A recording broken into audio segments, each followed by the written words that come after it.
Hey everyone, in this video I will be showing you how to use the screenshot and edit website feature in Gemini app. So let's get started. So currently I am in the Gemini app and here I am having a prompt saying create me a most amazing portfolio website. So you can just give your prompt over here.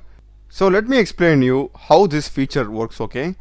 So whenever we go into the canvas mode, we'll be getting the sample website appearing in this particular space, right? So if we want to make any changes in that area, we can simply like screenshot it and just ask it to perform any corrections in the prompt that will be appearing below the screenshot. So by this way, we don't have to mention exactly the spot where the changes has to be done. The screenshot itself is an indicator of that place. So it makes the correction process so simple.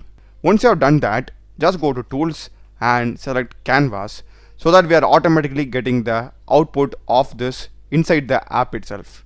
And I am going to go with the Gemini 3 Pro thinking model. Okay, so I will just run it. As you can see here, we are getting the small preview of our site. Damn, that just looks so amazing. I didn't even give the context, and just by using mock data, it has literally generated an entire site. So now here you can see, right, we are having so much of themes and buttons. So let's suppose say I want to make a change over here. So for that, here we are having this select and ask, right? So I will click it and I'm just going to like screenshot the part where I want any changes to occur.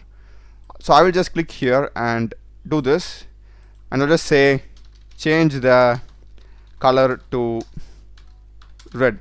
Okay, that's it. I'm not even specifying which button, where that button is coming. I'm just literally like screenshotting it and asking it to change the color to red.